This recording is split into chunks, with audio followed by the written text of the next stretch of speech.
চলো বাড়িতেই বানিয়ে ফেলি চিকেন স্যান্ডউইচ। চিকেনগুলোকে প্রথমে আমরা সেদ্ধ করে নেব গরম জলে, বেশ খানিকটা গরম মশলা দিয়ে। তারপরে ক্যাপসিকাম কুচি, টমেটো কুচি এবং পেঁয়াজ কুচি করে রেখেছি। তেলে রসুন কুচিও দিয়ে দিলাম, তার সাথে দিয়ে দিলাম কুচি করে রাখা পেঁয়াজ কুচি এবং ক্যাপসিকাম কুচি।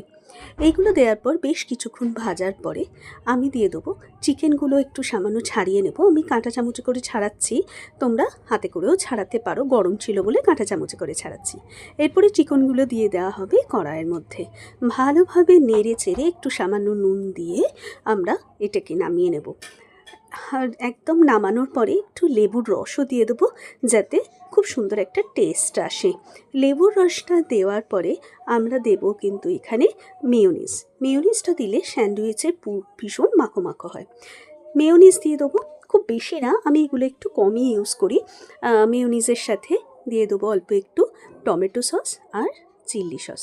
টমেটো সস আর চিলি সস আর মেয়োনিজটাকে সুন্দর করে এই চিকেনের পুরটার মধ্যে মাখিয়ে নেব।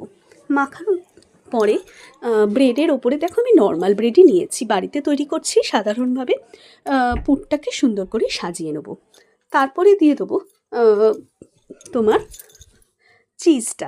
আমি একটু কম চিজ দিই, চিজ তোমরা যেরকম খাবে সেরকম দিয়ে দিতে পারো, অল্প একটু চিজ দিয়ে।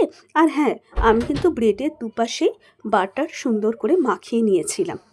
সুন্দরভাবে ব্রেডের দুপাশে মাখানোর পরে ব্রেডগুলোকে একটার উপর একটা চাপিয়ে দিয়ে আমি এবারে দিয়ে দেবো এগুলোকে স্যান্ডউইচ মেকারের ওপরে।